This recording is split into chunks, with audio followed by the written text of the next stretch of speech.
حضرت معبد ابن کعب رضی اللہ تعالیٰ عنہ فرماتے ہیں کہ حضور صلی اللہ علیہ وسلم نے بنو قریظہ کے یہودیوں کا 25 دن تک محاصرہ فرمایا، یہاں تک کہ اس محاصرے سے وہ سخت پریشان ہو گئی اور اللہ تعالیٰ نے ان کے دلوں میں رعب ڈال دیا۔ تو ان کے سردار کعب ابن اسد نے بنو قریظہ پر 3 باتیں پیش کی: یا تو ایمان لے آؤ، یا اپنی عورتوں اور بچوں کو قتل کر کے اپنی موت کی تلاش میں قلعہ سے باہر نکل کر مسلمانوں سے میدان جنگ میں لڑو، یا ہفتہ کی رات میں مسلمانوں پر شبخون مارو۔ بنو قریظہ نے سردار کی 3 باتوں سے انکار کرتے ہوئے کہا: ہم ایمان بھی نہیں لا سکتے، اور چونکہ ہفتہ کی رات میں دشمن پر حملہ کرنا ہماری شریعت میں حرام ہے، اس لیے ہم ہفتہ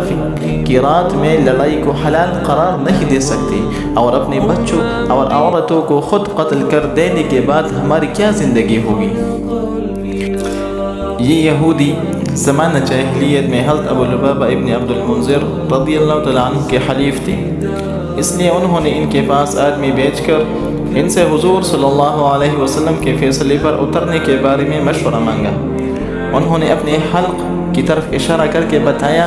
کہ حضور صلی اللہ علیہ وسلم تمہاری ذبح کیے جانے کا فیصلہ کرے گی۔ اس وقت وہ حضور صلی اللہ علیہ وسلم کی بات بتا گئی۔ بعد میں ان کی ندامت ہوئی، جس پر وہ حضور صلی اللہ علیہ وسلم کی مسجد نبوی میں گئے، اپنے آپ کو مسجد کے ستون سے باندھ دیا، یہاں تک کہ اللہ تعالیٰ نے ان کی توبہ قبول فرما لی۔